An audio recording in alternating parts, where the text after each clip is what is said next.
Hello, we are live. What's up, everyone? Another episode of Sophisticated Immaturity. I'm definitely Let there. me go ahead put the link to. Let me send you the link to this live stream so you can message it out to people. Sounds good.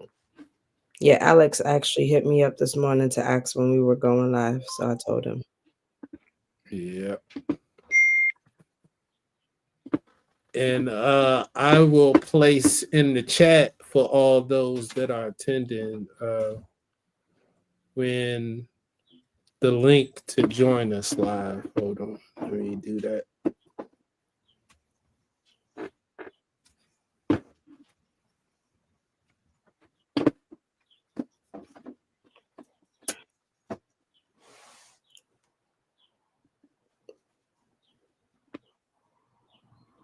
All right, that's in the chat. Let me start. The link is in the chat. Yep. All right. Let me see. So, did you do anything fun for the weekend? Well, yes, I did. Okay. I just got back from vacation.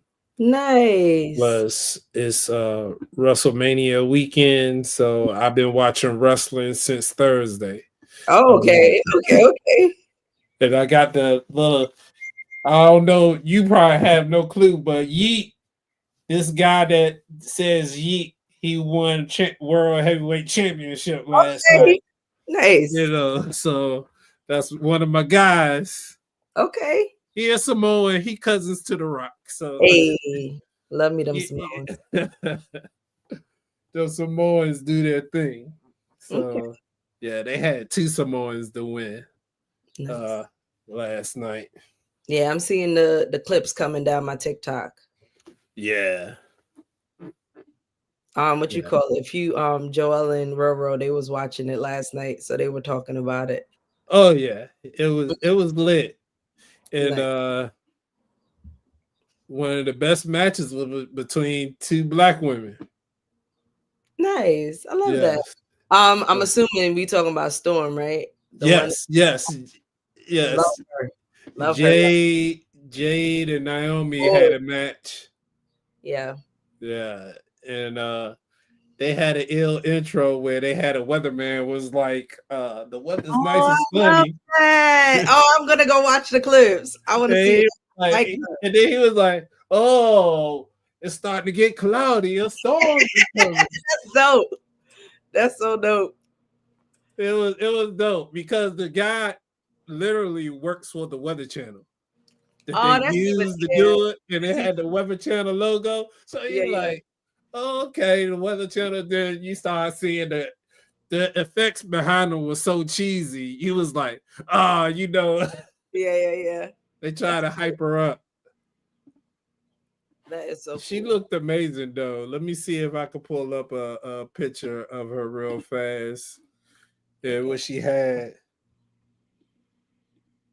Because it was like, wow.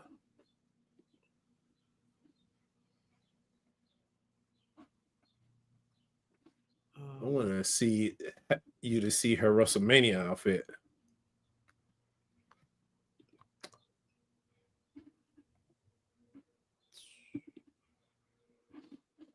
Let's see.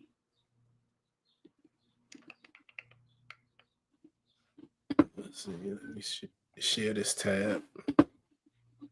Okay. This is so pissing me off. That's it. Hey, I like the shortcut. Yeah, she had the shortcut. That icy blonde looks really good on her. Right. But it was definitely a good look. Okay. Yeah, but that was probably one of the top matches of that night. But I seen that you put some videos in here, which Tracy Ellis Ross. Yeah, it's been a lot of controversy behind this video, especially in the comments. Like people are just going back and forth on, I guess, what they deem people should want and shouldn't want. Go figure. You think you could tell somebody what they should want, but anyway. Check it out. Yeah, the dudes. Yeah, we love WWE. We fans. I'm a former. Yeah, we definitely watching tonight. John Cena will win tonight. Oh, wait, is this like his retirement thing going on now?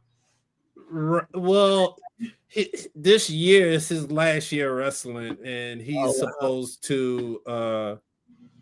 He's wrestling for the championship tonight. Okay. If he wins, if he wins tonight, that will equal his 17th championship, which will allow him to surpass Ric Flair as winning the most championships. Yeah, so everybody is looking forward to this. Okay. Dope. Like I think he's going to do it. Who's he going up against? Cody Rhodes. Okay, I don't know him. Sorry. Yeah, see, you don't know him, so it's easy to root for. John Cena. There you go. John Cena. John Cena's the bad guy. Oh, he's the bad guy in wrestling now? Was he like at one point? Okay. Yeah. He turned on Cody. Cody's a good guy. He kicked Cody in the balls, So okay. Hey, you pretty bad to do that. Nice. That's gonna be dope. I hope he wins. Yeah. Let me share this with my group. Oh, I got to see a little bit of your episode. You were a guest panelist on another podcast. Yes. I was on the Dating Over 35. Yeah, I got to see some of it. I'm gonna finish it because I just saw the link actually earlier today, and while I was moving around, I was listening. Yo, recording that was crazy. Like I haven't watched the whole episode. Okay. But it's an entirely different setup than what we're doing right now. Absolutely, because this is just live. There's no edits, no clips, no edits. Yes. Yeah. And the guy, it was like I was the only one on time. They had 3 different cameras. Well, you're gonna be on time. This is the thing. You're gonna be on time. Everybody else is on colored people time. Right. Lord. And so and like I was familiar with the host, like Rochelle Renee. Yeah, I know her from previous situations. So okay.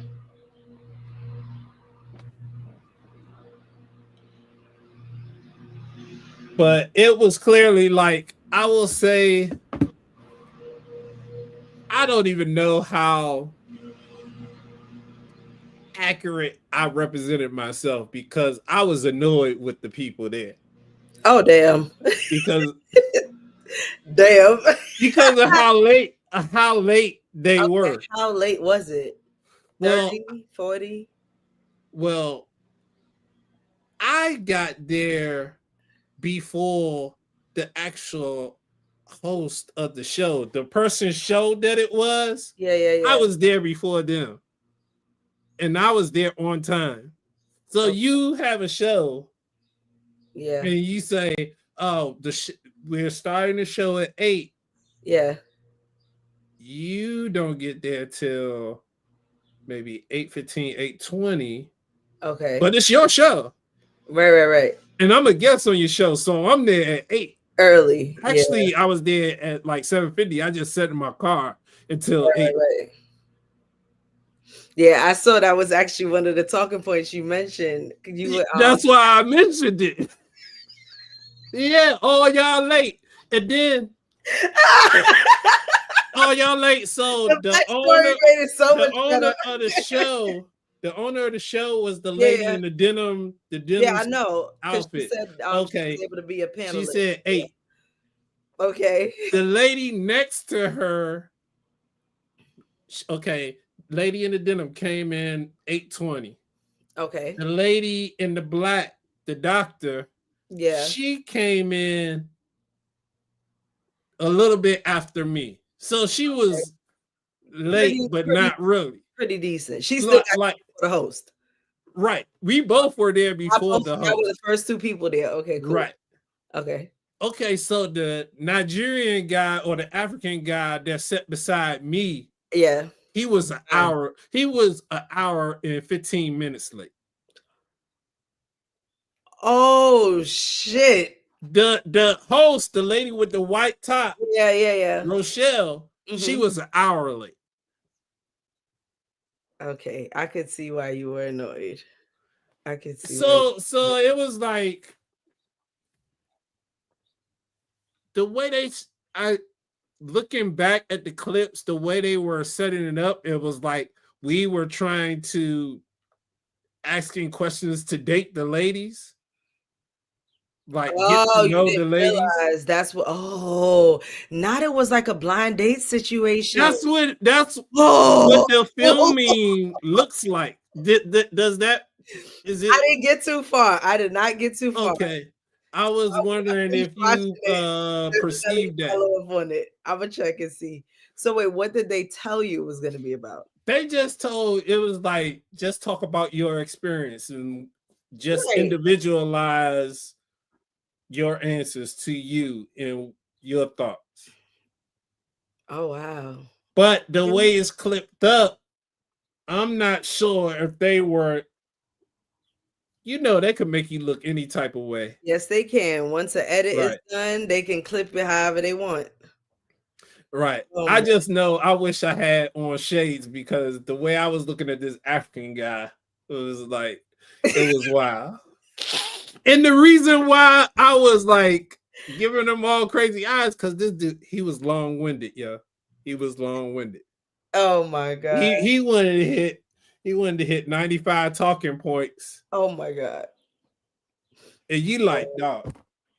Like, now y'all know what we deal with when we go out on dates with those type of individuals. Just they take the whole convo. But the issue is y'all will continue to go on dates with that type of guy. He's a fitness trainer. He is a person. Physically amazing. Physically, he looks amazing.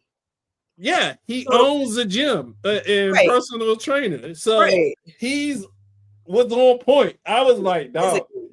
Yeah. It's the other shit we don't be too about. But some will. But he's already gotten the door. He's already gotten the door because you look at him and you like, it's kind but it's kind of like one of those situations where when you initially see someone, you're physically the only thing you know about them at that point is what you see. It's when they open their mouth and you be like, this ain't it. This ain't it. This ain't gonna cut it. This ain't gonna work. Ain't enough pretty in the world. Okay, I think we warmed up good. I'm gonna start the IG right now. Go for it. Yeah, so but it was a good experience being on that different show to see how other people do YouTube. Yeah. That's dope. Yeah. And yeah, I definitely wouldn't be able to do YouTube the way they do it. Well, it's a lot of hours you have to dedicate to it behind the scenes. Behind the scenes. Yeah, because it's like you said, the editing. It's easy for us because we just go live, we have our convo, and then we can now clip the convos how we want that. But to edit a full video that is an hour long, you know how many times you have to rewatch to get your edits right, make sure it flows properly. It's a lot. Right. YouTubing is not easy. It's a full-time job, part-time job. on at least 20 hours of your week, depending on how many videos you're doing. Minimum, I would say. For sure. For the people that's in the chat, let us know where you from. Yes, welcome in, everyone. Welcome in. Where you from? What are you doing this Easter Sunday? Yes. Right now, talking gossip. That's what we're doing. We're about to get into this Tracy Ellis Ross liking her young and tenders. Before you go to that one, have you gone to see Sinners yet? I have not. Okay, we'll talk about it. But I will tell you this: I went and seen the Accountant 2. Was it good? It's so good. Okay, because you know what, I might just do a movie day today because I did all of the stuff that I needed to do. So yo, I feel like do a movie day today. The way people are talking about Sinners, I think after we do this stream, I'm going to see it. Okay, so I can go see The Accountant 2 and probably Taking Sinners again because I definitely have to go see that again. It was that good to see twice? That fucking good. See, The Accountant 2 is good, but I don't think it's good enough for me to see twice because listen, tell me what you think when you see it. Yeah, but I'm gonna go see Sinners in my Facebook group. DMV does. They was telling me that it's good to see in 4DX, like it enhanced. Okay, maybe I'll do that. Because the first time I didn't. I'm very funny when it comes to movies. I don't like 3D movies. Like it fucks with my eyes. It's not for me. 4DX isn't necessarily 3D. 4DX is where the chair moves. The chair moves, and like if it's wind and fire in the movie, you feel the heat. Feel it? That's dope. Okay, hold on. I definitely want to know where the hell that is. If it's rain in the movie, you feel mist. I've experienced that at, I think, Disney World. Yes. Disney World was the first place that had it. Now they have it around the United States. I think the movie I ended up seeing I feel like it was Stuart Little too. Do you know I was a kid. That shit was creepy. There's a scene, I think, in Stuart Little where all the mice run across the floor and they did a simulation of that shit on your feet with the wind. I was a kid. I freaked the fuck out. I did not want to do that ever again. But I will watch this and that. Yeah. Let me see. Give me your zip code. I can tell you where. Really? You want me to give you my zip code on live? No. I'm gonna text you. You know, let's be realistic here. We're not say she said she live in what? We did say we were going to start the For the Love of Asha. Oh Lord. Episode. So yeah. They don't need my zip code. They don't. But if there are any single men that are watching us right now that interested in Asha, you could come on up and we could see if you can make it through the initial cut. God. For the Love of Asha. We go. Oh my God. I'm just saying, I'm just throwing it out there. We got 6 people viewing. So we got Alex from Bowie, Maryland. You know, we already know Alex. So we ain't gonna give him no screen time for the Love of Asha. You know? Oh, you're in Atlanta, Georgia. Is it Dennis or Denise? I'm sorry. Denise. Okay. Hey, Denise. Sorry for jacking up your name. I'm horrible with it. Yeah.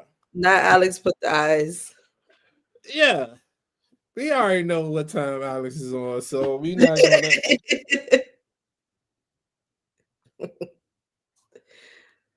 Oh man. But yeah. Okay, so it's Regal that does the 4DX, right? Yeah, Regal is the place that does 4DX movies. And I got I have so many points with Regal. That's like my go-to spot. I'll tell you how I do it. I use Fandango, and I got the membership with. You get double points. You get points from Fandango, and you get points from Regal. Yes. when you do it, or you get points from Fandango and points from AMC. So hey, the trick is you can't quick check out. You won't get your points if you do the quick checkout. Okay. You got to do the go through the steps to get your points. All right, let me see. Okay, so I don't think there's RDX in my neighborhood. Let me see. Today's the 20th. Hey. Wait, RPX or RDX? You say what? Is it RPX or RDX? Neither one. That's not 4DX. Oh, 4DX. Okay. I see. That shit is like 15 miles. Please hold.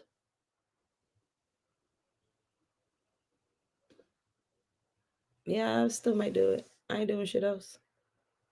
Why not? Okay. I'm sold. Because sorry. I would think Sinners is one of those movies that's in there like that. I smoke. Yeah, it is. And I would love to see this and that experience. So definitely going again. And did you see the after credit scenes? I saw one. I didn't. That's also why I'm going again, because there was another one after that. Right. Hey, Abdullah, welcome in. See, and Denise is Dee. You didn't see that? We ain't seen her. So, yes. She out here giving the aliases. I didn't even connect the dots, Lord Jesus. Yeah, I know. I was like, I was thinking maybe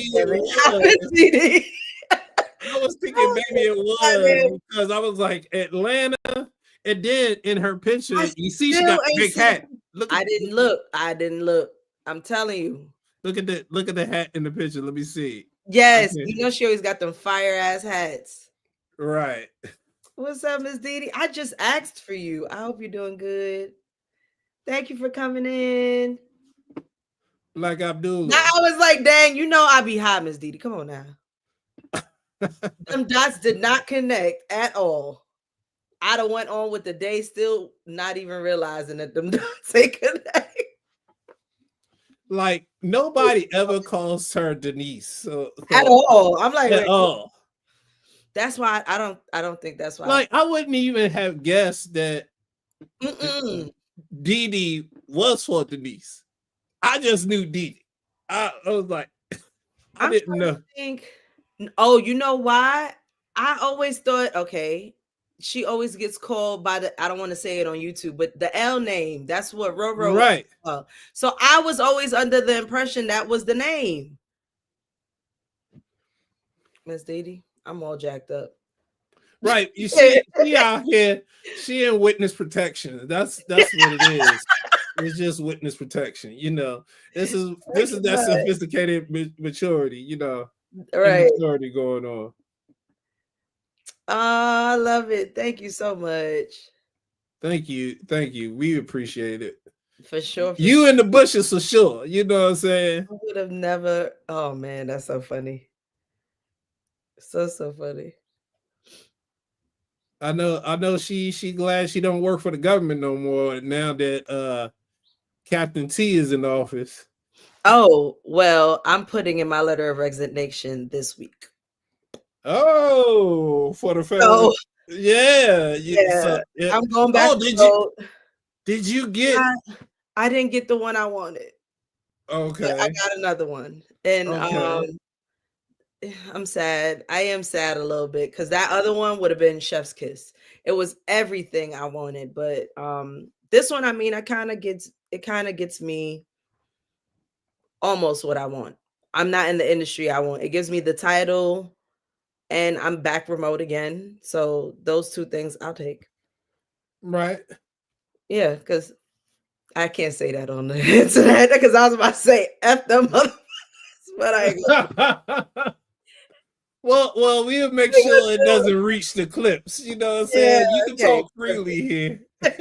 Right. But you know, we definitely gonna beat that out. Yeah, please. Because because some of us still work for the government. Okay, So and you might want to be rehired in the future. I don't like burning bridges and shit, but right. But it's not. They're following orders, basically. Yeah, they are. They don't have to. Technically, where I am, they didn't even have to follow it. But I think because everyone still reports to the board, and the board has to. They want to save face. They want to be in its good graces. So right, they follow the executive order. Don't shake the table if you ain't got to shake the table. Basically, that's right. Like Denise 215 says, please don't say that. I can't fight those people. Nah, I won't. But yeah, I got the next thing you know, you got IRS doing the audit on your taxes. Hey, now they targeting you. I don't need them problems. We cool. You don't need them problems. But respectfully, I just don't want to work for y'all no more. I'm out. It was fun for the short time it lasted. Not really. It was miserable. It was miserable. All right. Yes. Yeah. So before we play the clip that Tracy Ellis Ross said, did you just watch this clip or did you watch the whole episode? I just watched the clip. I did not watch it. Okay. You saw the episode? I saw a big portion of it where she was talking about young intenders and why she don't date men her age. Yes, I saw a clip of that part.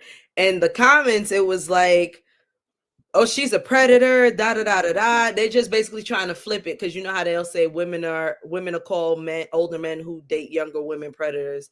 It's just them trying to reverse it or whatever. But it's like I said, honestly, a predator is somebody, I feel, this is my definition of it, not necessarily anyone else's. I think one, it has to be intent. Like you intentionally are seeking out younger people because you want to manipulate them. And also two, I think dating someone that you're old enough to be their parent, that's wild. So I feel like in those two categories, I might look at you as a predatory person. But saying I want to date younger, that can be 5 years, 10 years. And it's like, I don't think that's a predator. I personally always date older. So that would mean I was seeking out predators. I don't think so. Alex D brings up a good point. This goes back to he said sometimes these miserable jobs help you. You know what? Become stronger for the next. My communication skills that I will take from this job will definitely benefit me in the next job to come. The way they operate and do things at the Fed is a lot different. And I do like those lessons that I got, but my only complaint, honestly, was, the person that I was reporting to and her lack of communication skills. And I've just multiple reasons, her and the commute and just not want to have to deal with that shit. I'm seeing that as like a big through line at this period of my life is how important communication is. And how little of that was emphasized in K through 12. It was. I mean, I think they try to build that when they making you do group projects. I think they're trying to foster those things, but the actual skill sucked. Like, let's be honest. Have any of you guys, even in the comments, how many of those group projects you got were actually really good, successful projects? There was like always one person that didn't do the work, one person that didn't show up, one person that did all of the work or majority of the work. Those group projects almost always fucking sucked. Right. I actually stopped going to grad school because of a group project. Oh my God. See? Because it was like, University of Maryland Global Campus, which is online only. So he had to coordinate to do this group project. And I was running into people. It seemed like my whole team didn't have time. Right. And this is normally I'm what like, happens. yeah, I'm not doing it. And I was like, I'm not doing this whole project on my own. Oh, I would do it and just tell a professor, this person ain't did shit, this person ain't did shit, this person ain't did shit. They came up at the last minute and provided me this. I'm going to be honest. Don't let there be a peer review after either, because I'm going to give it all. You getting a 1, you getting a 2, you getting maybe a 3. Yeah, I want to try something to see if you can you see the IG right now? The IG screen? At the bottom, not on our screen. Oh, okay, not on the screen though. Mm-mm.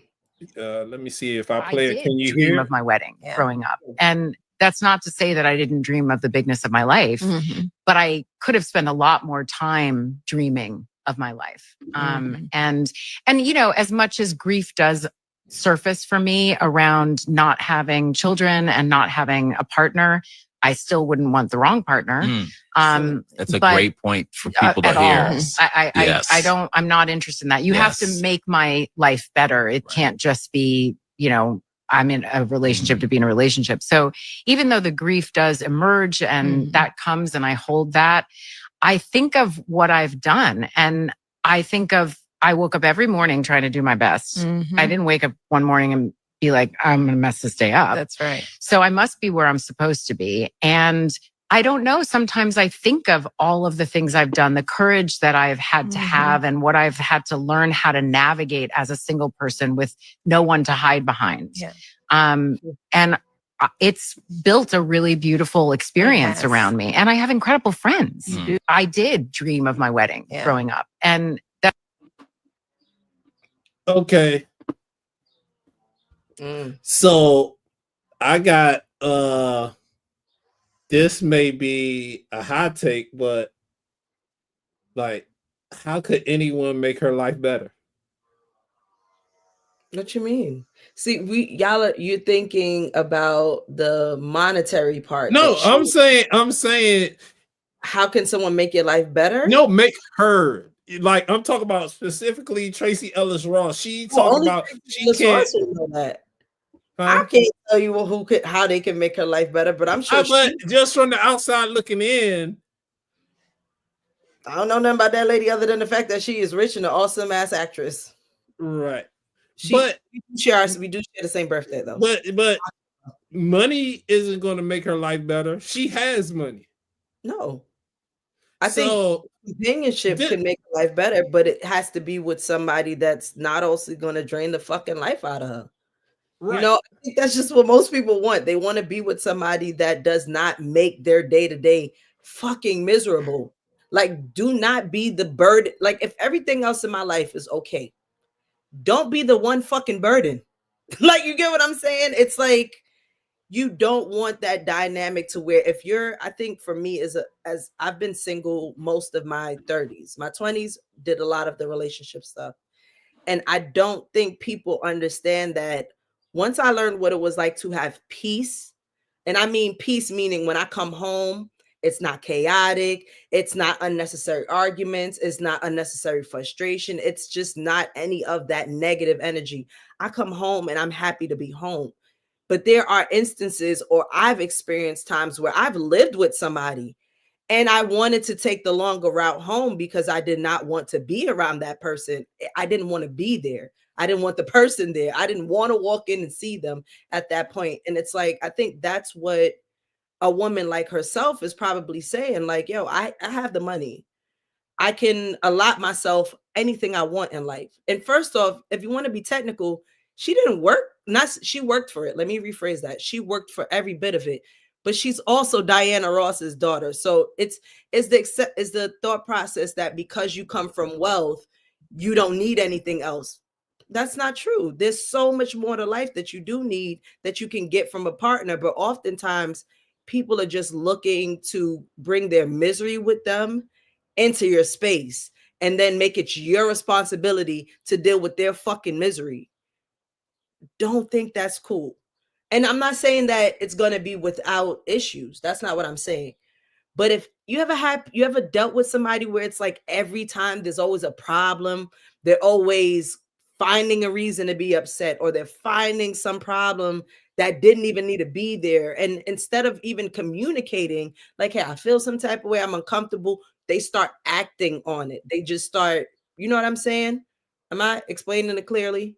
Like, you are. I'm trying to. I'm letting you cook. Like, I'm letting you cook. Yeah, just like we got a lot of comments that I want to address after. You just don't want somebody that when you around them, it feels like they're sucking out your fucking life force. You want to be around people, like, you think about one of your closest friends, somebody that when you get around them, you feel great. You know what I'm saying? It's not that y'all never had disagreements. It's not that y'all never been frustrated with each other. It's just that it's never been anything where it's disrespect, it's draining, it's exhausting. It's like you start questioning, you even questioning, like, why the fuck am I with this person? Like, those type of relationships, I will never ever sign up for again in my life. I feel like at this point, we are grown as shit. If we have a problem, let's discuss it. All your feelings are valid. But do you need to act on these feelings, or can we just have a conversation? Like, when you do such and such, I feel like this, versus I do something, you think I'm moving funny, so now you start moving funny. How are we getting anything resolved like that? But I've oftentimes seen this is how some people operate in relationships. So I think for her, it's just like, yo, come in, don't disrupt my shit. We can have the most amazing life. Motherfucker, I got a yacht. Where you want to go? You get what I'm saying? She has that lifestyle. All you have to do at this point in time is kind of what men ask for. Be her fucking peace. Because she don't need your money. She don't need anything. What she needs is your presence, and she needs your presence to be in healthy environment, not the person that's causing her stress, depression, and anxiety. I think I'm done cooking. All right. If you smell what Asha is cooking, you smell what you're cooking. So let me go to these comments, because we had a lot of people respond while you were cooking. I didn't want to interrupt you. And let's see. This goes back to Denise says most of the time it works. However, if you're the smarter one in the group, you'll be left doing the bulk of the work. And I agree 100%. And that's why I just dropped out of that class. Yeah. And I think sometimes it's not even that they're not smart. Sometimes people are just fucking lazy. Denise said, I feel her. I guess she was talking about Tracy I don't know why I lost her name. Miss Ross, Tracy Ellis Ross. But she said, most men are probably intimidated by her. I think I disagree with this. I disagree with the it's not. I think the word intimidated is the wrong word, but the result of her being avoided is still the same. Yeah, I feel like a lot of men feel like their manhood is rooted in being needed. Right. So that's not an intimidation factor. If they feel like they're excuse me. Mm-hmm. If they feel like they're useless dealing with this person, they may not necessarily sign up to be with someone that inherently will make them feel useless if they don't have the skills necessary to make that woman happy. Yeah, but then that's the thing. What are we using as justifiable skills to make women happy? Because for so long it's been provide, protect, and it's like those things they're great. I'm never going to say we should ever do away with those in society. By all means, that's cool. But if we're being honest, if you're looking at, let's take a military woman, for example, she's probably not going to need as much protecting as a civilian. Let's be real. Right. She's trained to shoot. She's trained to defend herself. So if you're a military woman, I'm just using them as an example, who has a civilian husband, if you're so hell-bent on the provide, protect aspect of things, you're never going to see how you can add other value to this person when you probably have so much other million things to offer that does not require you to pay for something or risk your life for it. Sometimes your presence is enough. And I don't think men understand that concept in this day and age that, yo, she's in a relationship with you. She wants to be with you.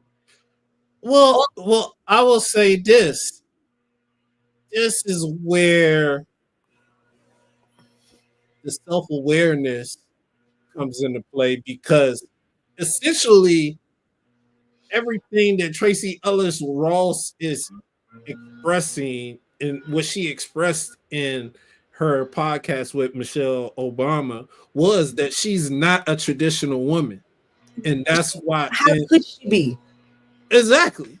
But this is traditional women have nothing. Let's be real. Right.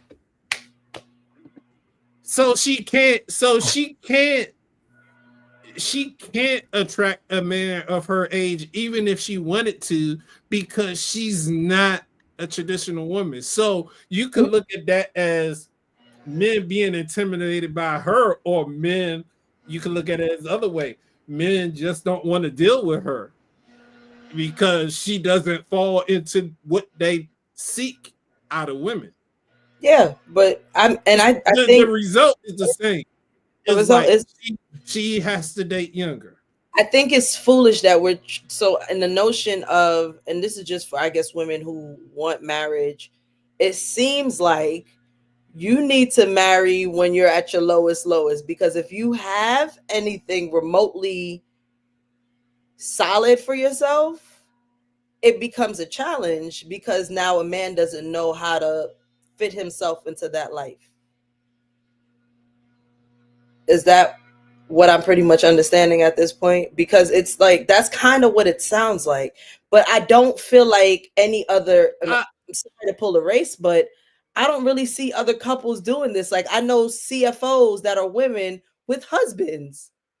And their husbands are playing the feminine role in our culture. In some cases. They are the house husband. They are providing assistance. They are working as a team. Right. But they are not working as a team in what our culture would consider that man to be our culture. But we're not going to go down that rabbit hole. Right. Because that's not our culture. Right. This whole hierarchy bullshit is not our culture. But okay. Right. And the I would go to say the hierarchy of men being at the head is not our culture. It's not. Because the government made it that way, to where women had to lead the family because due to financial situation, father couldn't be there, or father didn't want to be there. Correct. So so it's like we've built up these ideologies based on false narratives, though, and we're living and sticking to them. Versus, you can just have a good relationship where y'all both do whatever the fuck is necessary and leave it alone. Okay, who sits where? Right. Alex D said, I think she wants someone who will explore things with her that will make her smile. And I agree. Like, when you have established yourself, you have financial freedom and are able to not look at price tags within reason, then it's all about the companionship, and if they actually help you in a way that you didn't perceive. Like, that could just come with a different viewpoint. Because I feel like it's just us, because there's so many women that come from money that never has to worry about it. Because again, Tracy Ellis Ross, her history is, she comes from money. Like, her family was BFFs with MJ. Like, you get what I'm saying? It's like, there's plenty of other ethnic groups where they see that and they will say, okay, let's combine these two powerhouses together and see what happens. But for some reason, we are just stuck on this dynamic of one has to have this and the other has to have this in order for this dynamic to work. And it's like, why?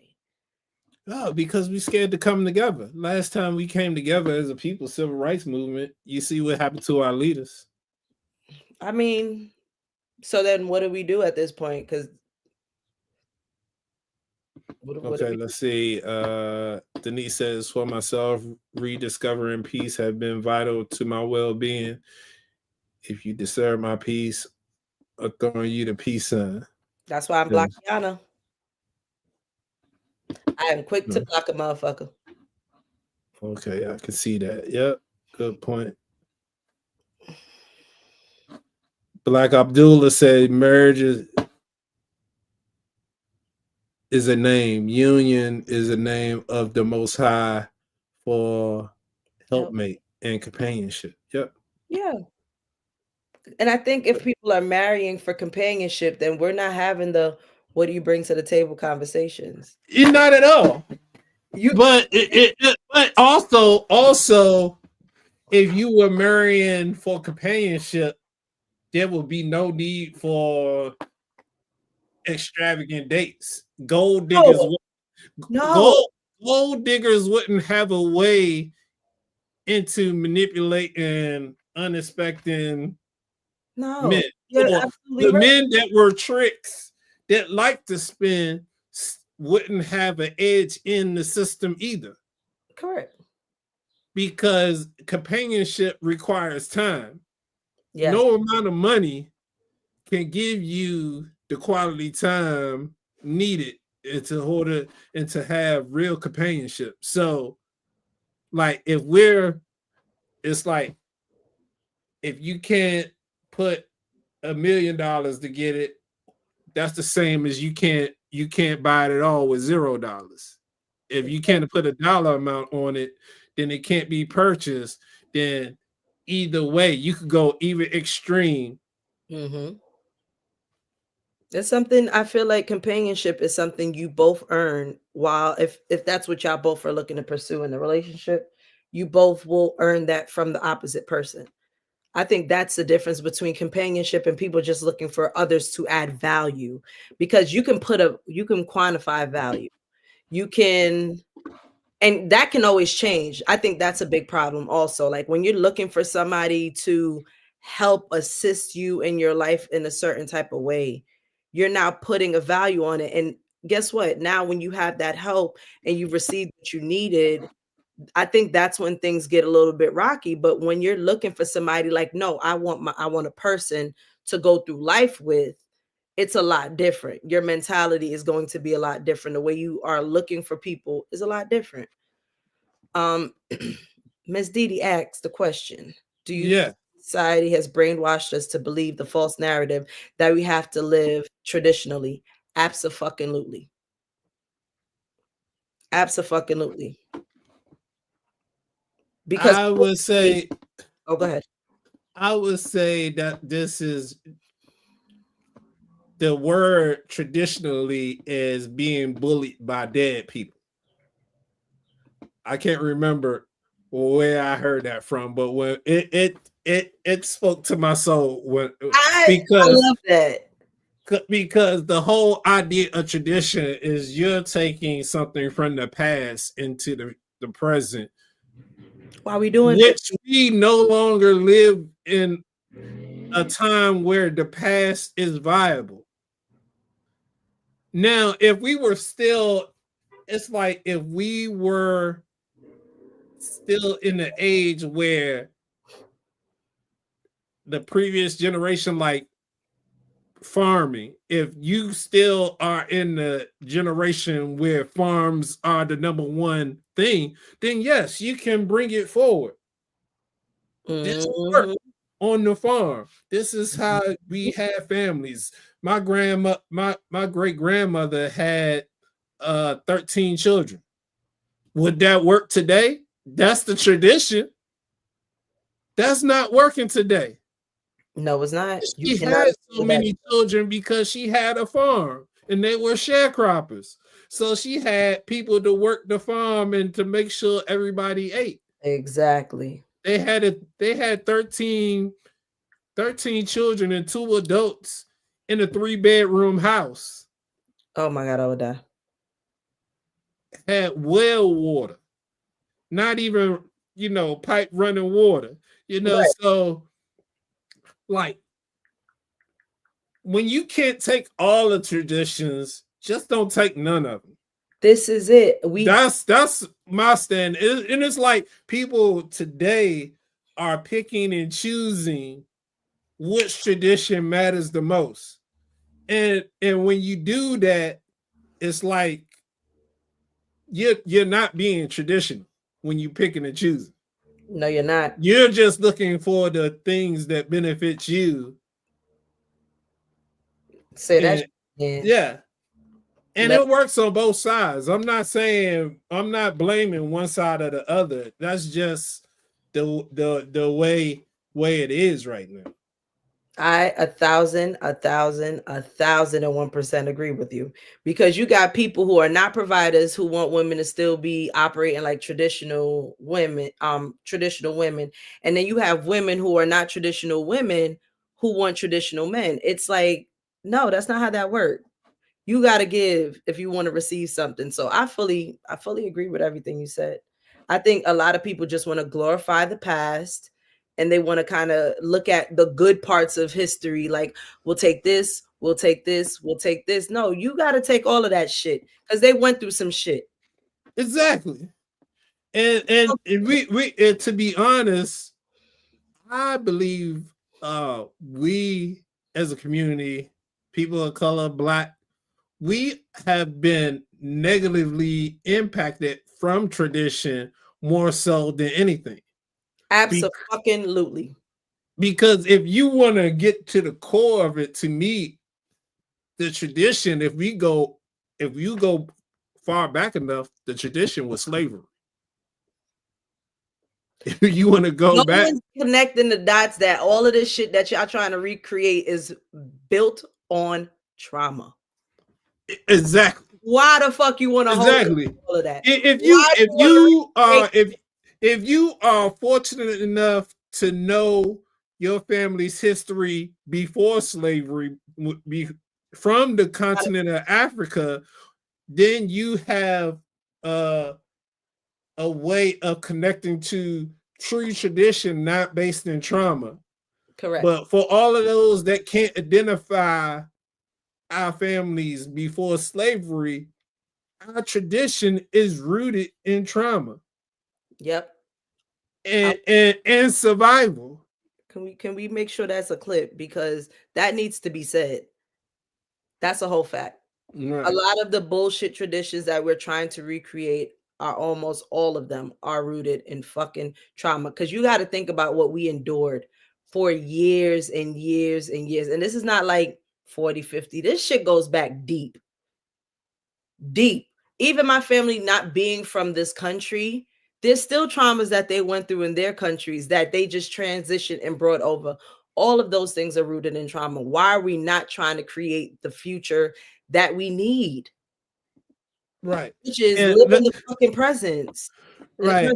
I wanna shout out Black Abdullah. He said, "True brother Kenneth, my grandmother and grandfather had 17 children together." I would never have 17 kids.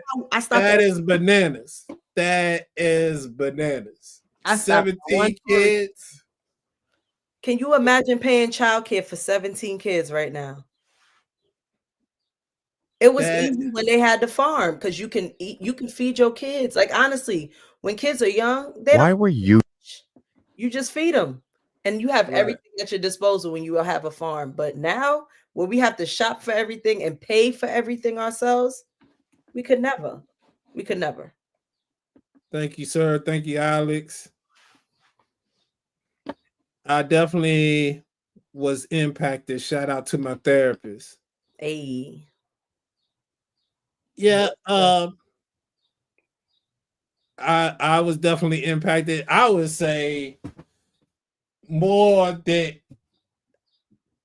I now looked at it as like, yo, we are victims of impacted seems a little light. Fucking victims is the correct term. We are victims, and hurt people, and I know I've hurt people. I'm truly same.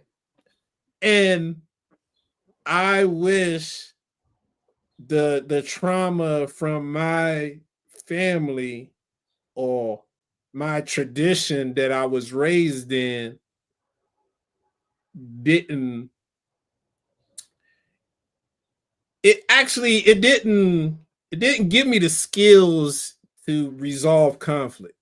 Right.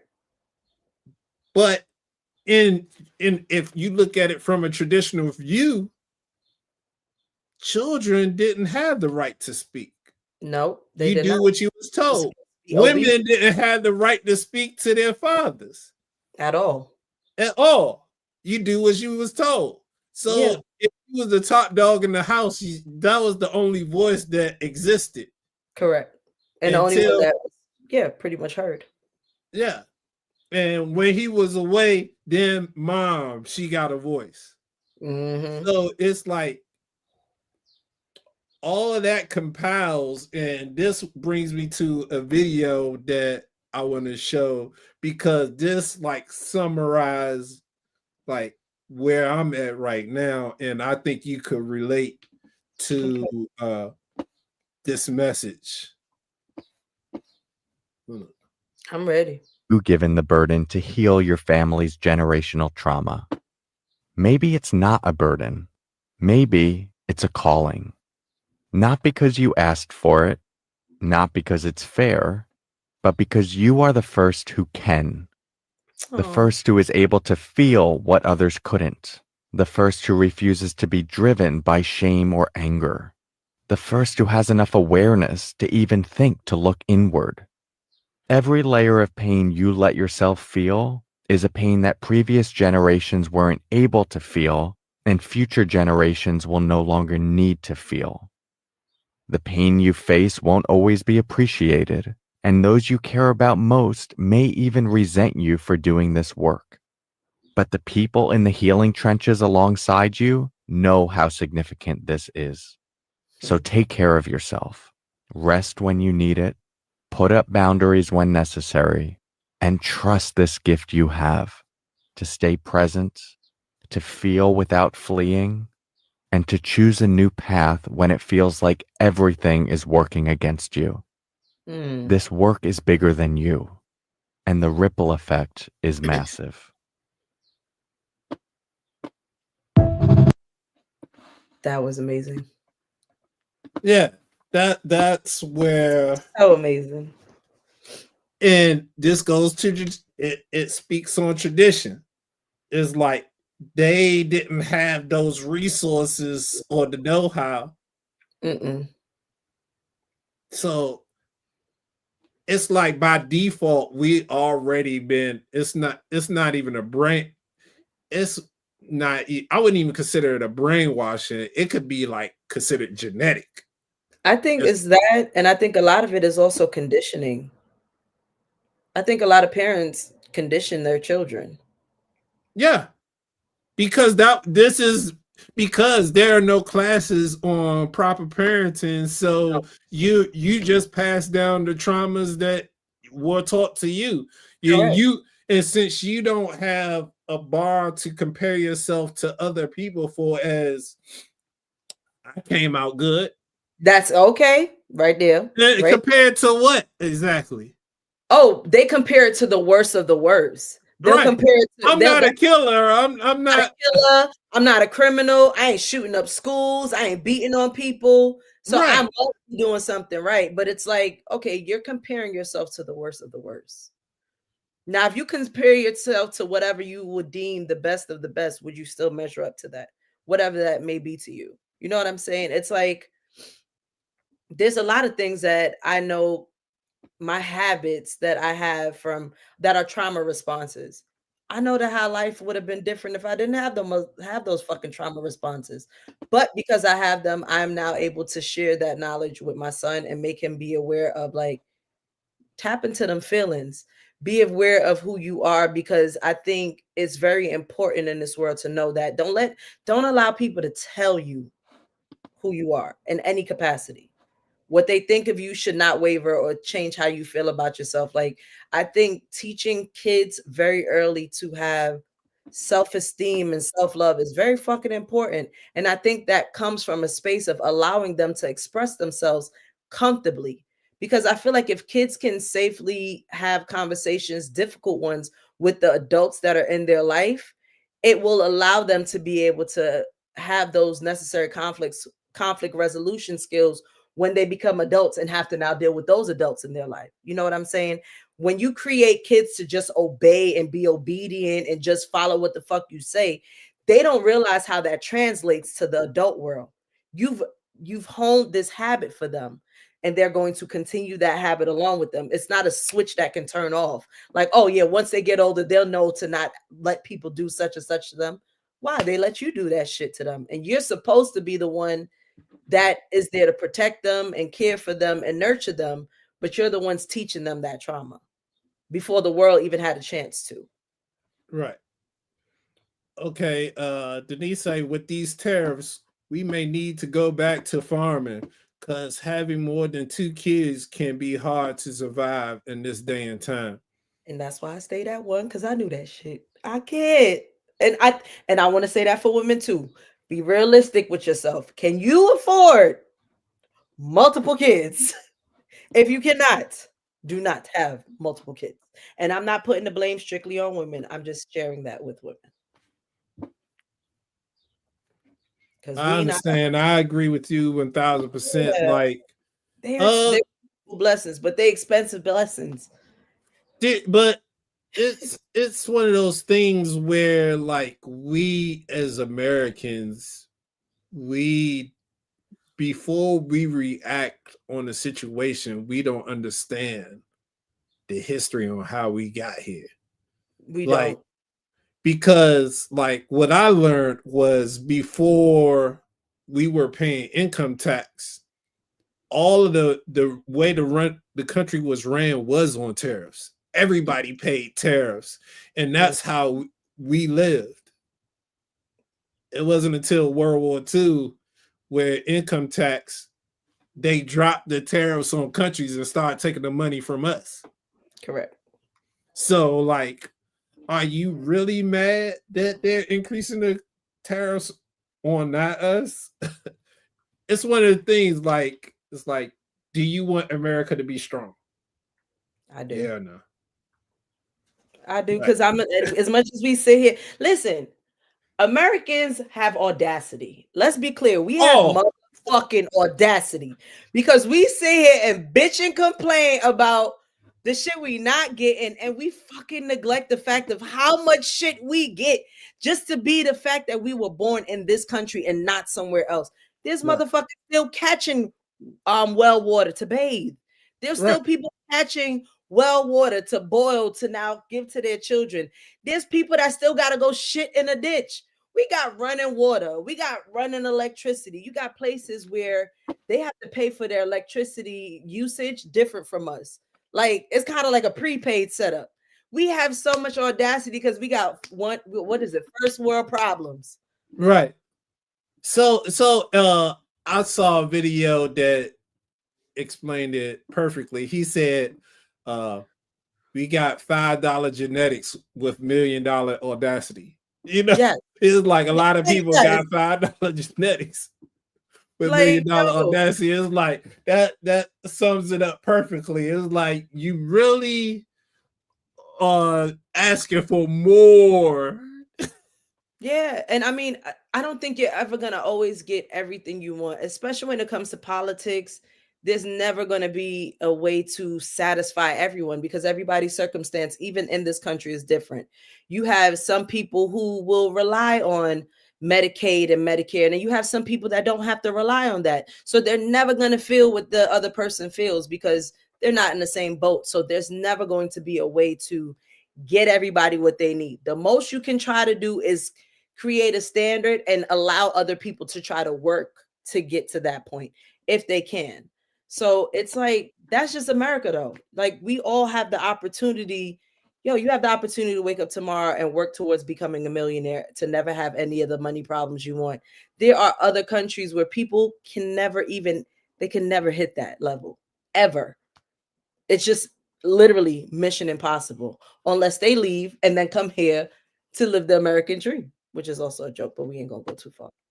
Hey, calm down, calm down. I was gonna say, calm down. You're doing too much. You're doing too much. We ain't gonna do that. Not today. Let's see. Hey, for the people that are watching, I put the link to the StreamYard. That's so you can join us live if you have something you want to discuss in particular and want to come up on board. Join us live. If not, we just going to kick it and watch more videos. But thank you all for watching us. Please share this with your friends. Allow this community to grow. I believe we got like 50 followers right now, 54 subscribers. Like, can we get 100? Can we get some likes? Can you help a brother out? Help a sister out? You know, we good wholesome people trying to do some things over here. That part. And let's change the narrative, because we can't be man versus women all day. At this point, we need to figure out how to happily coexist and not in the way that we've been taught. Because it's all bullshit. All of it. Well, they don't want us to coexist. If you think about... That's even more of a reason for all the so-called proud Black people and rebellious Black people, like I love to call myself the rebel.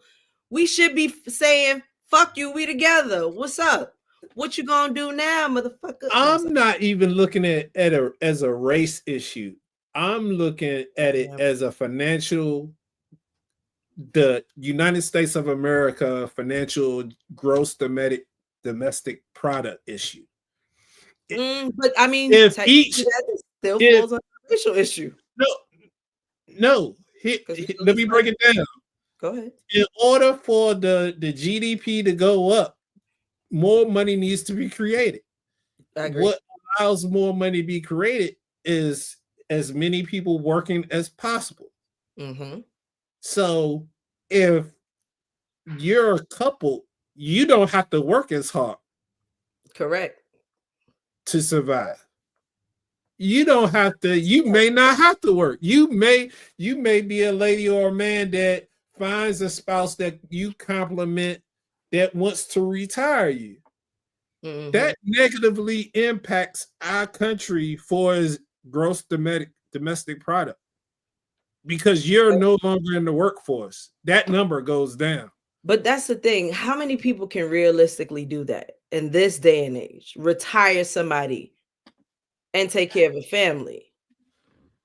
Hey, that's 10. That's probably maybe 10%, 20 best. So if possible. If possible, yeah. So it's like but the idea is still the same. Even if they're not retired, if they could work a less strenuous job, and still maintain the same quality of life, that still means the GDP went down. Okay.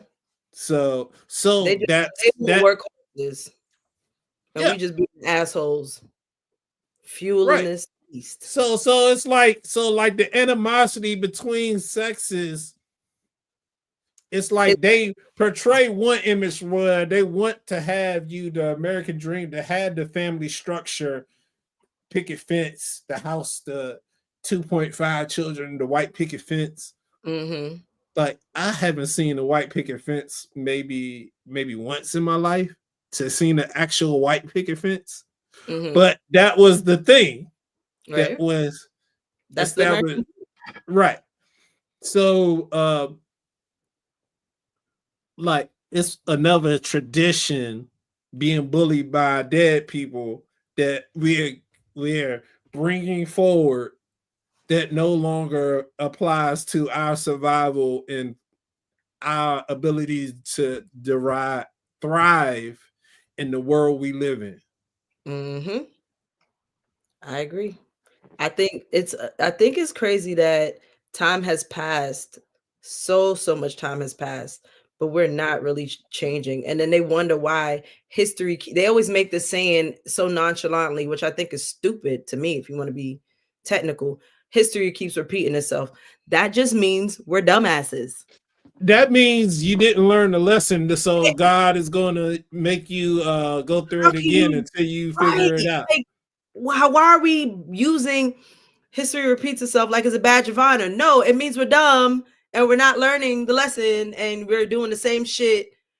I wonder why. It's because we don't want to let go of tradition. And I get it. You want to keep your ties to the ancestors and all of those things, but I think my first form of breaking that cycle was I stopped celebrating Christmas. That was my small way of saying fuck the system, because I never understood the whole notion of celebrating it. But not to go too far off it, it's just an example of our traditions are beautiful things that our ancestors gave to us, but we don't have to continue doing it. Our ancestors are with us, whether we do that traditional shit or not. Time to move the fuck on. Love you too, Miss Dee Dee. Time to move on. But yeah, this also like there are a lot of dating videos or people talking about, is $100,000 enough to live comfortably in America? Or to date in America. And it's like, people live off less. Yes, and my thing is, you can definitely live on that because the lifestyle you want to have. Right. And also, I think it's the wrong question to ask, because ultimately, no amount of money is ever enough. No. Okay. Well said. No, as soon as my salary go up, if you get paid $1 million, you're going to try to live that $1 million lifestyle. Of course. And you're going to find yourself wanting to live that $1 million lifestyle. And now that you got $1 million friends, that million no longer appears to be comfortable. Correct. Because now you want you want the boat they got. You want the house exactly. You want the lifestyle that they live. When in actuality, maybe we need to look at the people that make less than us that are happy. Thank you. Thanks, Ms. Dee Dee. Yeah, it's like you definitely can live within your means, but I think what most people want now is they want the Birkin bags, and they don't realize, like, even if we were thinking traditionally, them women was not going to fucking Dubai. Traditionally, those women they didn't go nowhere. They didn't go nowhere, and if they got a fancy night out, it was probably to the community center where they put on their Sunday best. It was like I'm just thinking about my generation. I only got taken out on summer vacation and my birthday. I would go like on a summer trip to explore the United States and my birthday. Right. My mom anniversaries was the anniversary of when they got together, and their wedding anniversary was the trip time. Other than that, they didn't leave no house. This is it. And I don't think people and it was road trips for the most part. My grandmother never flew. And my mother has never flew. And packed food, because nobody was stopping at no McDonald's.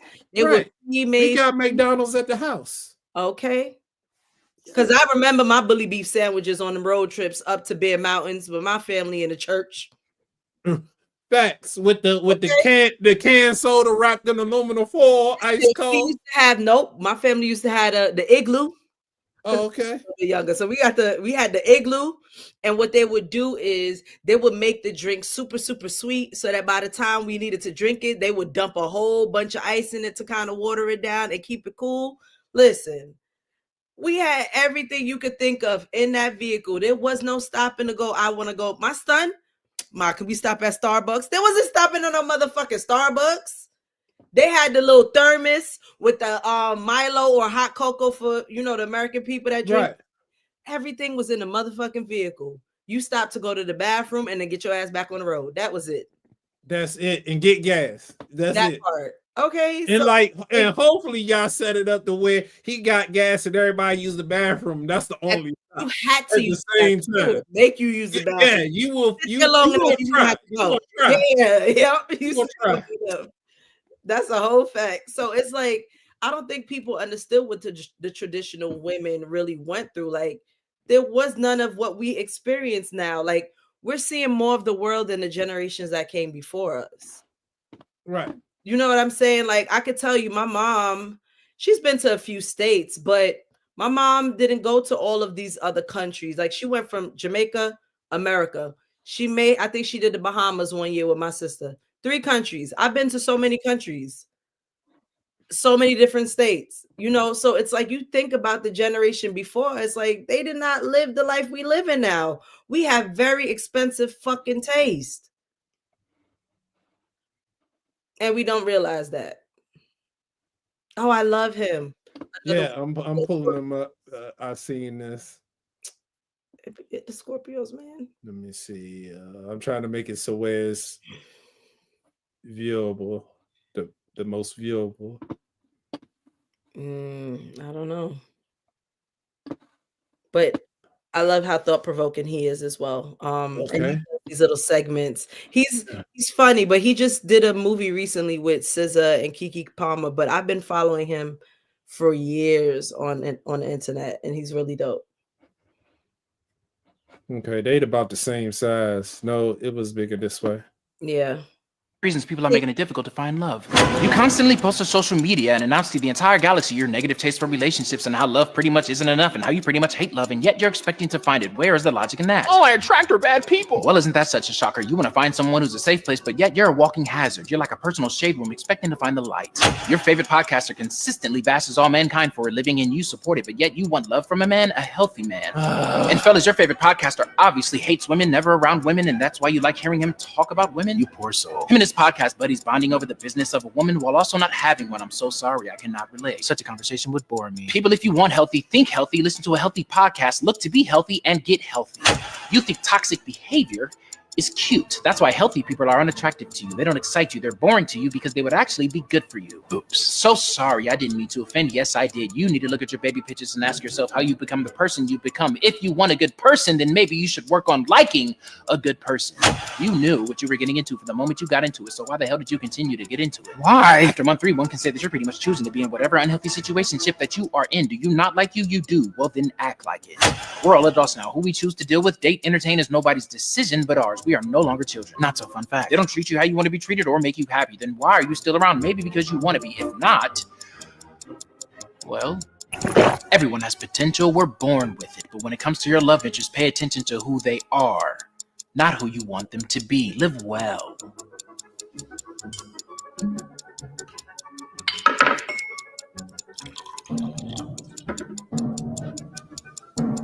And live long. Top 5 reasons people are making a difference. Yo, I love that. That was dope. That was dope. And it's so difficult for us to date people for who they are and not who you want them to be. Yes. And for a lot of us, we don't even know who we are. So it's like I'm discovering things about myself that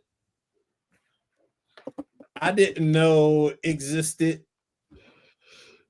Mm-hmm. So it's like, how would I ever? I'm out here just hurting people and not aware that I have unresolved issues that I need to fix. Mm-hmm. Mm-hmm. It's like what? It's just a difficult situation. Yeah. And these podcasts don't help, but it's kind of like it's pro wrestling in a way. We could bring it back to the like how we started the show. Controversy creates cash. It does. So the reason why your algorithm on your social media is negative is because you went down the negative rabbit hole and you haven't put in enough positive influences or positive searches into your algorithm to alter your algorithm into a positive light. Absolutely. So you just look at your IG, your social media. If you're getting mostly men bashing women, women bashing men, that's because that's what you fed the algorithm. Yeah. And I think even I may have been guilty of that, because you see, I had took a little hiatus and I still haven't installed Instagram. I've just been using Instagram on like my web browser. Right. And the reason I did that was because I hated all of the negative shit that I was seeing on my Instagram. TikTok, love it. I've been on my TikTok regular because it's more positive stuff on my TikTok, and it's probably because of the things that I normally go down and I like and heart and stuff is a lot different. So it's just, I think for me, I do agree with what he says. Like, you have to start programming yourself with the positive, because so as you think it, so it will be, basically. So if you think and all you're absorbing is negative, I think that's all you're going to continuously encounter is that. Because how would you be able to identify the positive if all you're feeding yourself is negativity? Right. And that's how you change. I watched an interesting video yesterday on brainwashing. And yeah.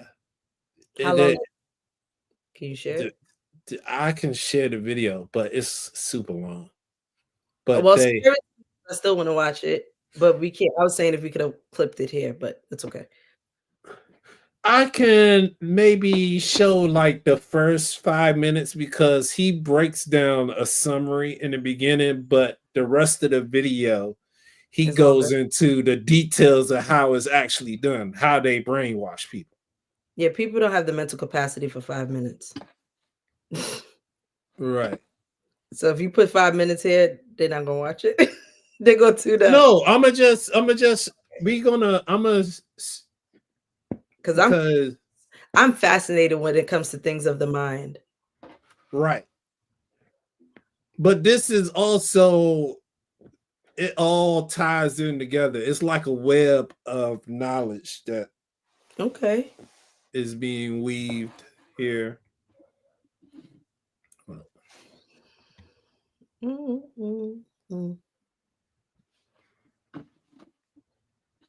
What time? And this will be the last thing we go over, unless you got something else you are interested in covering. Share this tab. I wanted to look at because I thought it was cool. I'm probably gonna look to share more stuff from TikTok than anything. Right. Oh, but you're deleting your IG or whatever. That's the reason why I totally shut down my previous profile and created a new one on IG. Oh, see, and I would do that, but this is my original Instagram, so I got family, friends, right. All that on but my whole thing was I was in the hole of negativity to the point that I couldn't get myself out of it. I'm seeing half naked women, seeing comedians, seeing all of the things that's not helpful, but I'm in a place where I need help. So now I got motivational posts. I have therapists on my stream. It's all positive. Yeah, because I think sometimes when I see those podcast things, it's not always me finding them on my algorithm. Sometimes people share it in their stories. And then I'm clicking on the stories and I'm looking at it, then it becomes that type of thing. But yeah. Okay. Let me see how to make this. That's when they didn't have a freaking algorithm, if I'm being honest. Okay. Not whole math. Yes. This guy has such impactful content. Math is crazy. Yeah, the name is wild. The name is wild. Hold on, but the beginning of this, you see it's an hour and 7 minutes long, but you don't need to see if you want to understand how it actually happens, breaking down into bits and pieces, like watch the whole thing. But this first part is good. And we're deep enough in the stream to where we shouldn't get copyrighted or nothing, I believe. Perfect. You know, fair use. Everyone insane, one talking head at a time. Even before that, we said the same thing about TV. And here's how it works. You see a thing, you have a feeling, and you make an association like man bad. Before you can decide what you should believe, you swipe to the next thing, and you store that association to act on later. You just had your beliefs changed by someone else, and you didn't even know it. And it's no accident. That is the formula for brainwashing, and it's used on unsuspecting people like you billions of times a day. Have you ever been tricked into believing something that you shouldn't just because you saw it on a screen? Have you ever been distracted by something fake when something real was going on? If your answer is no, that just means you don't know about it. It happens to everyone every day. These parts of your brain, the lower and middle, are easy to manipulate. They just react to whatever they see. And the only way you can protect them is by using this part. And I'm going to show you how. I've diagrammed it for you here. I'll show you where to get this at the end of the video. You see something, you feel something, you store that feeling for later. You never think about it and you move on. That's the short explanation. There you go. I do agree. That propaganda. You see something, you feel something, and you store it for later. That actual storing it for later is where the beliefs come into play. This is why we all live in this stupid narrative. Tradition. Yeah. Because we store it. TV, that's all that is kind of shown for the most part. Yeah, it's pretty interesting because, okay, you know what I will say, and people may not like this, but Bill Cosby was a genius. Because if you look at a lot of the shows he put out, the narrative was never tradition. It was never the dynamic of who gets the first chicken, who makes the decisions. Like if you look at the Cosby Show, two successful Black people raising a family, no one is fighting about who has control, who has power. They both equally make decisions. And when they basically operated in, there was a time and place. Right. Method. So they didn't have money issues. They never talked about who bought this, who buy this, who do this. Who's paying the bills? No, it was never. Who was cooking for the kids? Who was tucking in who for bed? There was never that. It was always mutual respect in both of their fields. He respected her as a lawyer. She respected him as a doctor. And those kids respected both of them because when it came time for, when your dad come home, we all gonna sit down and have this conversation. And there was times where Cliff was sitting there silent and the mama was going off. And then there was times where Cliff was going off and the mama was sitting there silent. Depending on who it was, what happened, that's right. How they broke up the things. Maybe if it was a situation where if the girls did something, you would see more Claire getting involved. And if Theo did some shit, then you definitely see the father getting more involved or the son-in-laws and stuff like that. And it was always a dynamic of family. Even at one point in time, the son-in-laws moved in and the daughter-in-laws moved in, like things like that. That's the true sense of community. And it's sad that show is going to get overshadowed because of so much of the crap that happened to him after the fact. But it was so much relatable when you saw shows like that. But even what's that other show? Family Matters. Same dynamic. Two people, they had both made decisions, both raised the kids. Like if you look at our shows, what did the mother of Family Matters even do for a living? I know she worked in an office. Did she? Yeah, but I don't know if she worked full time or if it was like more part time. But there was still always the father was a cop, though. Correct. I don't remember what she did. You know what? Let me see if I can find out.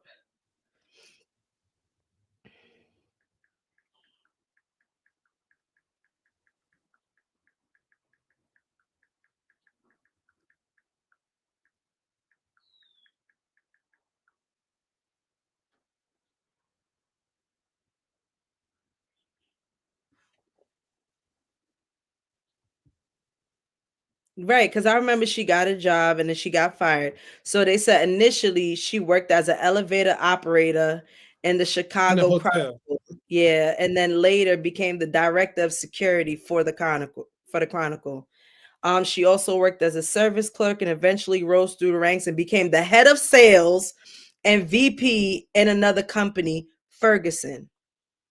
Okay. So in this day and age, technically, she would now, if she made it to the VP, her salary would technically be higher than His. her husband's. Yeah. There was never an argument of who got the first piece of bread, the bigger piece of chicken, who sat at the table first, who did what. It was never that. But also, you will see that in their dynamic, they allow room for each person to grow in their careers. Mm-hmm. And we are fighting. There was no issue. She do an aggressive job. She's going to be masculine. When was these women ever that?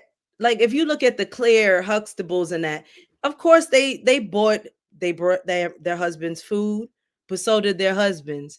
If their husband wanted a cup of coffee, she would, hey, I'm gonna make a cup of coffee. You want a cup of coffee? And if he went to make a cup of coffee, hey, I'm making a cup of coffee. You want to make a cup of coffee? All of these arguments that we have now on what is the definition of masculine and feminine were never a depiction of our of the media that was put out for us. But the other groups of people, they had those dynamics, the stay-at-home wife, the working husband, married with children, those type of shows. And our show slowly weed off the air, and all we were left with was either reality TV or white dynamic households where the man was the breadwinner while the woman was a stay-at-home. And it's because their ice is colder. Okay. You know what I'm saying? It's like it's so different. Then you think about a different world. Even that show. There was never a situation of, oh, she went to college to meet her husband. She went to college to get an education, to make a career of herself. And if she found a husband in the process, that was a plus. But it was never an issue of a woman need to be sitting in the corner and being quiet somewhere. She wasn't able to challenge her spouse. They challenged each other. And it made them both better. If you look at one of my favorite shows, A Different World, Whitley was a spoiled ass brat when she joined this show. And she went from being rich, spoiled, to losing everything, to having to learn from somebody who, she was with that didn't come from that dynamic. They learned from each other. They challenged. And they got married and got success both individually together. Because remember, she became like the head of a big art, like an art boutique store, and then he ended up getting the big contract with the Tokyo brand. He went to Tokyo.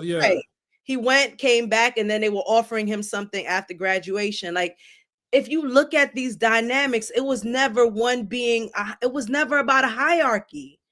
No, it was never about a hierarchy. It was about community.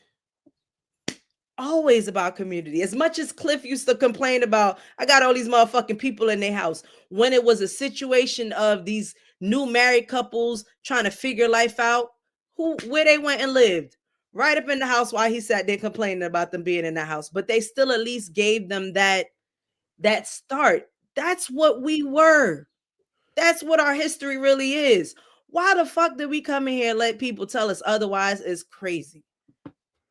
Right.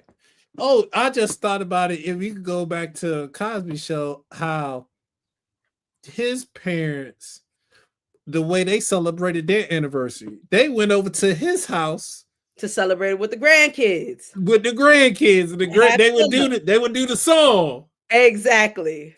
So this tradition of like we say, this lifestyle that we're projecting that we'll need, this lavish life. You don't. It's not us. Nope. It's not what we were raised on. No, we're tribal fucking people. That's historically. We're tribal people. Us, we're tribal fucking people. We're supposed to be surrounded by our community, our tribe. All of this the individuality mindset, right? Like the individually mindset is something that, like you said, they push that. The breaking of the household dynamic, the self-hate for one another, the not being able to see each other as equals, the wanting to tear each other down. All of that was a part of the plan because they know what we would create if we were tribal individuals. Them kids ain't want for nothing. And if they did, it was more so along the lines of, yeah, you're going to figure it out on your own, but you always had a home to return to. Remember when Theo moved out and got his own crib and it was a shithole? Right. He still could go home and get a hot meal from his mama.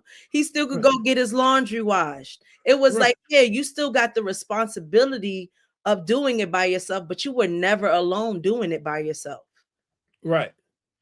Why? And he had guidance. Like his father told him this what is going to be. And he thought it wasn't going to be that. Exactly. I got it. That episode with the money is classic. I remember that forever. He was like, yeah. Right. Right. And then when you have these conversations with kids, because I've seen videos like on TikTok recently where even now parents are having those conversations with their kids. And it's like, oh, how much do you think you need to live on your own? And it's like, okay, this is the average cost of this is the average cost of that. And I think it was like 2 little girls, and one of them was like, oh, I'm never moving out. Like straight up. Like, fuck that. I ain't never moving out. Because ultimately, a lot of parents sabotage their kids by giving them a lifestyle that their exposure is good, but there is a thin line between exposure and spoiling. Okay. Because you can get them accustomed to a lifestyle that they can never maintain. No. You giving a 10-year-old tomahawk steaks. They're going from tomahawk steaks to now they get out on their own. They eating Spam. But I think that's a good thing. You know why? Because I feel like it makes you appreciate it more. At least it all depends on the child. Let's be clear. All depends on the child and the mentality. Because you have one kid who will look at it like, well, I didn't have the tools to get that to get the tomahawk steak. And then you have other kids who will be like, damn, do you know how much my parents had to probably work fucking hard to get this tomahawk steak? I got to do what I got to do to make sure I can get myself this tomahawk steak. How often, see, this is the key. How many kids know what their parents are spending to provide them the lifestyle? No. I don't think they know it now, but I'm saying when they get into the world, right? They realize when they step into the menu and they got to look at it and they like, wait, my mom used to buy me this all the time when it was just us together. I gotta pay this now to get what I gotta get. Oh nah, let me go get a $5 biggie bag from Wendy's tonight. Exactly. I believe if I could create something, I would create one of those banners like the national debt, how it clicks up. Parents should have that for their kids. I wish we could have that. This is what it costs to raise. This is how much you owe me for the lifestyle that you're living. Listen, I done told myself the choice. So you can see your lifetime debt. It wouldn't be national debt, but yes, lifetime. This is how much it costs. Lifetime debt. I don't hide the price of anything from my son because I want you to know that I bust my ass to get you this. I want you to know that this is not something that came easy and it was just a handoff. Like, no, somebody worked their ass off to get this. So in order for you to have those nice clothes you like, sneakers you have, yo, you better get the job that is going to pay you what you need to take care of your bills and provide what your wants are to an extent. Because this also goes into like how what they desire to get a degree in isn't based off their bills. Okay. A lot of people desire to be in arts and design and something pretty. That ain't paying no bills. I will say it depends on what type of art and design. Yeah, it depends on the level. Like if you are the top of your class, yes, you're going to make a significant amount of money. You think about digital and media in a way that is, you can probably make a good living in this day and age because everything is digitized. So if you can turn that art into a digital piece of data, then absolutely. You can make a living now. Like, listen, kids are making a living playing video games. Like, that's a job. There's literally a job where somebody is getting paid 6 figures right now to play video games and catch all of the errors, glitches. Like, that's a thing. So it's like, I think just being aware of the fact that you cannot just be living off your emotions only. Like, it can't be, I'm such a deep thinker, so let me go get a degree in philosophy. You ain't going, unless you're teaching it as a professor, you're not going to be able to sustain yourself off that. So it's like, I'm telling my son to be honest with yourself, because I don't think anybody should wake up to a job they hate every single day. I'm not encouraging that. I think you should find out what it is you like and find out how you can make it something that will bring you money in the future. So for him, it's mechanical engineering. Dude, you can go so many places with mechanical engineering. Everything at this point will need some form of that. So it could be something like, hey, you can get government contracts, work for yourself. You could open up a body shop. You can go 1,000,001 ways with that, where you can either live a modest life with it or you can live an extravagant life around it, because you can be the next Mavis. You can be the next O'Reilly's. You know what I'm saying? You could do that, but you need to be realistic on what your plan is, how much money you want to see in your bank account, and put in the necessary work to do it. Because we live in a country where millionaires sell pencils. Right. If you know how to play your cards right, you can turn your passions and your dream into a millionaire lifestyle. Right. The Rock sells soap. Yeah. Like, soap existed before. It's not like he made a new creation. Right. This is it. So he sells soap. He sells tequila. These are all things that existed before he decided to put it out himself. Exactly. So it's like, really, you have to think about it like, just because you want to do it, it may not be the best thing. Correct. I agree. All right. That's looks like we hit 12 o'clock. I think we're at a good stopping point. I want to say to all the viewers that stopped by, thank you for stopping by. Please like, share, subscribe to our channel. For all those that haven't done so, please do so. Before we go off, are you going to see Sinners today? Is that what's on your agenda? Yeah, I'm actually, when I hang up, I want to go see. I'm gonna ask Joe if he wants to go with me. Because they saw Minecraft last night. Him and his friends went out for one of their Was that good? Did he say it was good? And he liked it. Yeah. Thank you, Abdullah. Thank you so much for coming. Okay, yeah. So you're going to see Sinners. I'm going to have to see it tomorrow because the times is showing here. But I'm gonna see it tomorrow morning because I took off of work. Oh, good. Yeah. Tomorrow I have I want to call out tomorrow and then hand him my notice, but we'll see. We'll see. I hope they're not subscribed to the channel. They're not. They're not.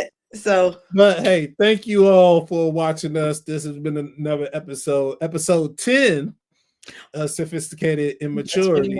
Wait, it was 30, right? Yeah, it's 30 is so we got 20 more to go. Right. This is a major milestone. Okay. Hey, 10 is a major milestone. 10 is a major milestone. Yeah. Thank you all. It's a good episode. I always say this is my favorite episode after a good episode, but so I'm gonna just stop saying this because I really love this episode, but I feel that way about the last one. So hey, they all good in the moment. And they so good. Yeah. Hey, if you have any ideas, you can reach out to us on our IG for Nor Network, Nor Post Network. Send us a message there on IG. You can message us here on YouTube, Facebook. You can hit us up individually. TikTok, we have a TikTok channel. We everywhere. We everywhere. We trying to make it. We just out here trying to make it. So help us make something of ourselves. And you know, when we get to the point to where we can start handing out cash prizes to our fans, we're gonna start doing that. But we ain't there yet. I could have done that this week. Okay, maybe next episode we'll do it. I could do a giveaway, a movie ticket, so somebody could go see Sinners. Yeah, we could do giveaways like that. Yeah, hey. I could do that because we'll talk about that on the side. But yeah, let's do that. Yeah, also support our fellow Black men. Okay. Yes, Ryan Coogler and Michael B. Jordan. They need hey, in order to get the content that we need, you gotta support the people that will make it. Okay. So, and I'm gonna buy it. Like, I feel like I have not bought a DVD and I don't even have a DVD player, but that needs to be somewhere in my house. Yeah, that's kind of like the healthy traditions that we should pass on. Like when there's an impactful book, how about you buy it, our people, and keep it in the house. Yes. You know, so that way when you the future generations look like, why grandpa got this book, and they start reading the book, and they be like, okay. They get the same knowledge that we got later. They just get a little bit earlier. Right. Can't wait to be a grandma. But okay, another story, another day. Okay. Well, that's the concludes the episode. We're gonna say goodbye for now, and we'll see you next time. We ain't gonna say next week because she works from home now, so we may be able to pump these out a little more often. Yeah, my first day is gonna be the 28th. So hey, let's go. All right. Bye. Later.